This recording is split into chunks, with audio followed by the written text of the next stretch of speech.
नमस्कार दोस्तों, श्री शिवाय नमस्तुभ्य। दोस्तों, आप सभी लोग जानते हैं कि पितृपक्ष चल रहे हैं और इस पितृपक्ष में 3 दिनों में किया जाने वाला एक ऐसा विशेष उपाय है।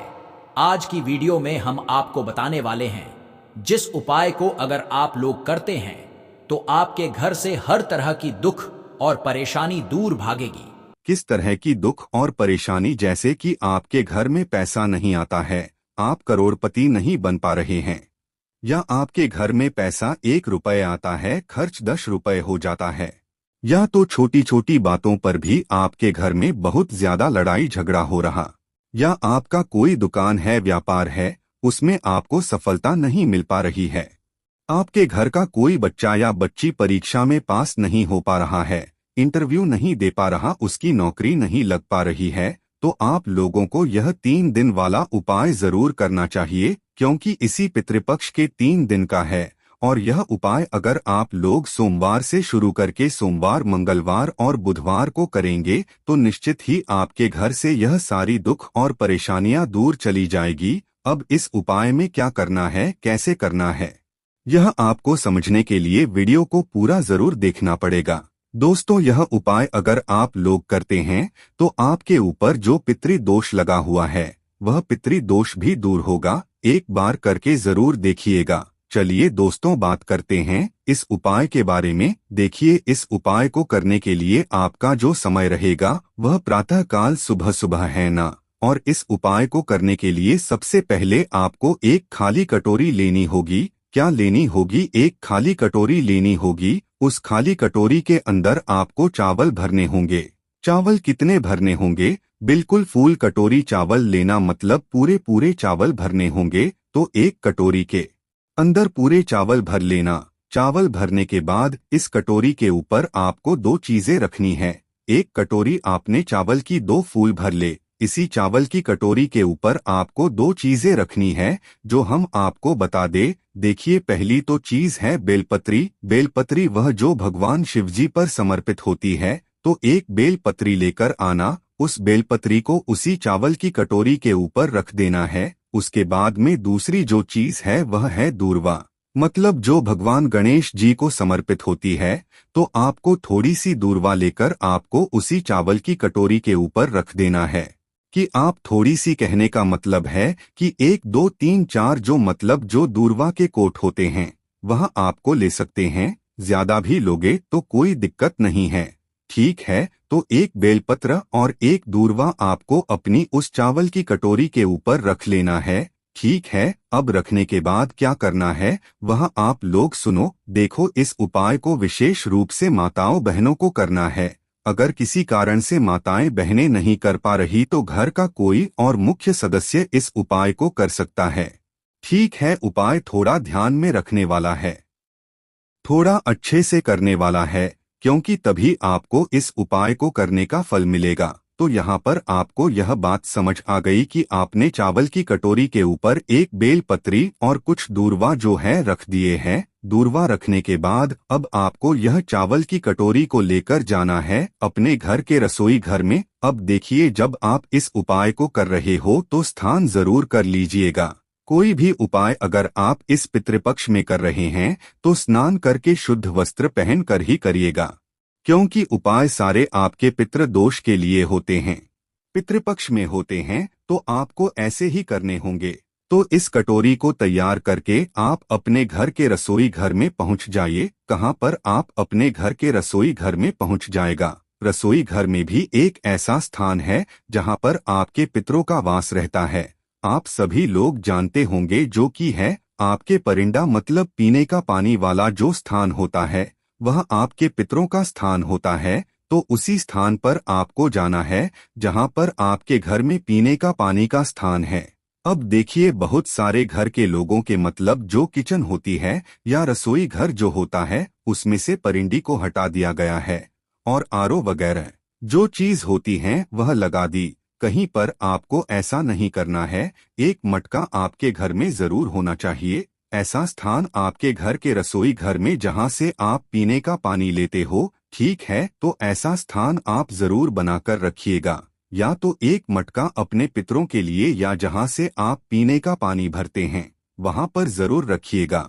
ठीक है, आरओ वगैरह इस चीज में काम नहीं आते हैं।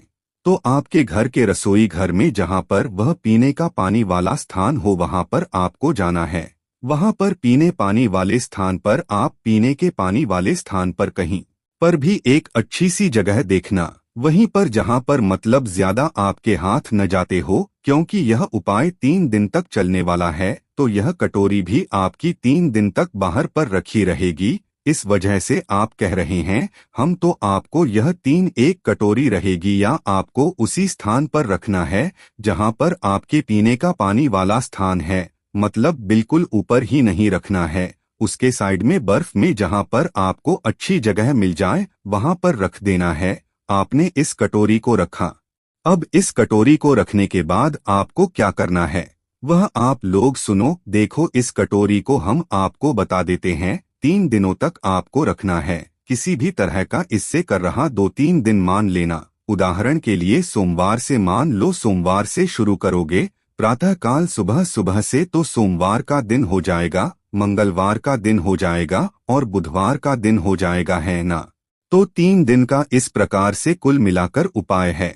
अब देखिए, जैसे आप एक कटोरी वहां पर रख देंगे, उसके बाद में अब आपका जो एक काम रहेगा वह यह रहेगा कि आपको दीपक लगाना है सुबह और शाम, वह भी 3 दिनों तक। हम अब आपको बताते हैं दीपक कौन सा लगाना है, वह ध्यान से सुन लो। देखो, पितृपक्ष में अपने पितरों के लिए जो दीपक लगाया जाता है वह हमेशा लंबी बाती का लगाया जाता है, गोल बाती का नहीं लगाया जाता है ना। तो करना क्या है, एक मिट्टी का नया दीपक लेना। आपके घर में हो, नया ना हो तो पुराना भी चलेगा, कोई दिक्कत नहीं, साफ कर लेना उसे। उस मिट्टी के दीपक के अंदर आपको एक लंबी बाती रखनी है। कौन सी लंबी बाती रखनी है, ध्यान से सुन लेना। लंबी बाती, उसके अंदर शुद्ध देसी गाय का घी डालना है। हमने आपको पहले बोल दिया था कि पितृपक्ष में या पूजन के कार्यों में अपना थोड़ा सा शुद्ध देसी गाय का घी अपने घर में जरूर उपस्थित रखा करो। बाजार वाला घी उपायों में उपयोग मत करो ना। तो आपको करना क्या है, थोड़ा सा शुद्ध देसी गाय का घी आपको अपने उस दीपक में डाल लेना है। थोड़ा सा नहीं, मतलब जितना आपकी क्षमता हो, जितना आप डाल सके उतना डाल लीजिए। फिर इस दीपक को तैयार करके अब आपका जो दूसरा सबसे बड़ा और मुख्य काम रहेगा वह यह रहेगा कि आपने जहां पर वह कटोरी को रखा हुआ है वह कटोरी के पास में आपको यह घी वाला दीपक लगाना है। पर इस दीपक को लगाते समय आपको यह बात देख लेनी है कि दक्षिण दिशा कौन सी है। अपने मोबाइल में जो मतलब होता है उसे खोलकर आप लोग यह देख लेना कि आप जिस स्थान पर उस समय खड़े हुए हैं उस समय की दक्षिण दिशा कौन सी है, मतलब उस जगह के दक्षिण जो दिशा है वह कौन सी है। क्योंकि दोस्तों, यह जो लंबी बाती की मुख है, लंबी बाती का मुख है जिस तरफ से आप इस दीपक की बाती को जलाने वाले हैं, इस बाती का मुख दक्षिण दिशा की तरफ ही होगा। क्योंकि अगर आपने बाती का मुख दक्षिण दिशा की तरफ नहीं किया, किसी और दिशा में कर दिया, तो फिर यह दीपक आपके पितरों के लिए लगेगा ही नहीं और ना ही हो पाए फिर सही से काम करेगा। इसीलिए दक्षिण दिशा पहले अच्छे से पूछ लेना, अच्छे से समझ लेना, देख लेना कि हाँ यही दक्षिण दिशा है। उसके बाद अपने इस दीपक को क्या करना है कि लंबी बाती जिस तरफ से आप यह बाती जलाने वाले उसका मुख दक्षिण दिशा की तरफ करके इस दीपक को अपने पितरों का स्मरण करते हुए जला देना। ठीक है, यह मतलब जो पहला दीपक है आपका जला होगा जब आप जिस दिन से उपाय कर रहे प्रातःकाल सुबह सुबह पहला दीपक आप लोग जलाओगे। ठीक है, दीपक जलाने का, प्रार्थना करने का तो अभी का काम आपका हो जाता है, पूरा होना अभी पहले दिन की सुबह की बात हो गई। अब शाम का समय जैसे ही आएगा वापस से आपको यही दीपक तैयार करना है, लंबी बाती का शुद्ध देसी गाय के घी का, और उसी स्थान पर जाकर जहां पर आपने यह वाला दीपक रखा हुआ है, जहां पर कटोरी रखी हुई है, कटोरी को वैसा का वैसा रखे रहने दें। आप कटोरी को 3 दिनों तक आपको नहीं छूना है। तो उस दीपक को लाकर मतलब शाम को भी एक दीपक तैयार करके अपने पितरों का इसमें करते हुए दक्षिण दिशा में बाती का मुख करके इस दीपक को जला देना। पहला दिन क्या, फिर दूसरा दिन आएगा। जैसे उदाहरण के लिए हमने मंगल सोमवार लिया, सोमवार आपने कर लिया, मंगलवार के दिन भी प्रातः का सूरज वापस से दीपक लगाना है, स्नान करके लगाना। इस बात का ध्यान रखिएगा, शाम के समय हाथ मुंह धोकर लगा सकते हैं। ठीक है, तो दूसरे दिन भी आप लोग अपना सुबह दीपक लगाएंगे, शाम को दीपक लगाएंगे। फिर तीसरे दिन आप लोग क्या करेंगे कि सुबह दीपक लगाएंगे, शाम को दीपक लगाएंगे। पर एक बात का ध्यान रखिएगा कि तीसरे दिन हमारा यह उपाय पूरा होगा। अब तीसरे दिन पूरा कैसे होगा वहां पर सुनिए देखिए। 3 दिनों तक आप यहाँ पर दीपक बाती सुबह शाम करेंगे, पर जो तीसरा दिन होगा ना, इस तीसरे दिन में आपको क्या करना है कि प्रातःकाल सुबह सुबह अपना वह दीपक वहां पर जलने के बाद, जो यह दीपक हमने आपको बताया दक्षिण भारतीय मुख करके, इस दीपक को वहां पर जलाने के बाद इस चावल की कटोरी को अब आपको वहां से उठाना है। कौन से दिन? तीसरे दिन उठाना है। दीपक लगाने के बाद, अपने पितरों का इसमें करने के बाद, ठीक है, तीसरी इस चावल की कटोरी को आपने वहां से उठाया। सबसे पहली चीज आपका काम यह रहेगा कि इस चावल की कटोरी के ऊपर जो आपने बेलपत्री और दूर्वा रखी हुई थी, इस दूर्वा और बेलपत्री को वह उसके ऊपर से उठाना है और भगवान शिव जी के मंदिर जाना है। साथ में आप 1 लोटा जल अलग से कुछ लेकर जाना चाहे पूजा अर्चना के लिए वह लेकर जा सकते हैं, पर इस चावल की कटोरी के ऊपर से मात्र यह दूर्वा और बेलपत्र को उठाना है। चावल की कटोरी अपने घर में ही रख देना, ठीक है, या उसी स्थान पर रख देना, कोई दिक्कत नहीं है। तो दूर्वा और बेलपत्र ले जाकर भगवान शिव जी के मंदिर पहुँचे।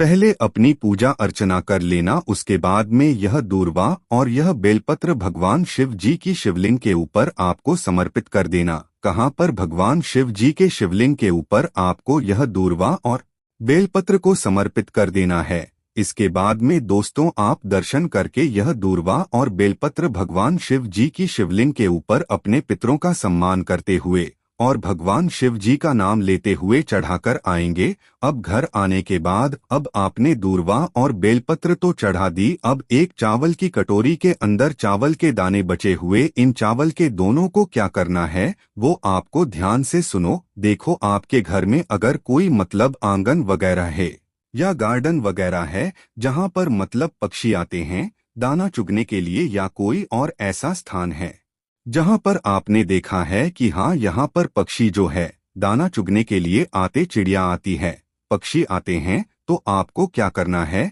इस चावल की कटोरी आपने आपके पास है जिसके अंदर चावल भरे हुए हैं, इस पूरे चावल को आपको ऐसे स्थान पर डाल कर आना है जहां पर सभी पक्षी जो है इन चावल के दाने को चुगले। पक्षी क्या कर ले? चुगले, और आपको इस चावल के दाने को मतलब वहां पर डाल कर आना है और यह दाने को वह जो है चुग लेता, और जैसे ही यह दाने को सभी पक्षी जो है चुग लेंगे, इसके बाद आपका यह उपाय पूर्ण हो जाता है। यह वह उपाय है जिस उपाय को करने से आपकी घर की सारी दुख और परेशानियां दूर हो जाएगी। तो दोस्तों यह थी आज की हमारी जानकारी। यदि आपको आज की हमारी जानकारी अच्छी लगी हो तो कृपया इस वीडियो को लाइक एवं चैनल को सब्सक्राइब जरूर करें। धन्यवाद। जय श्री कृष्णा। ओम नमः शिवाय। राधे राधे।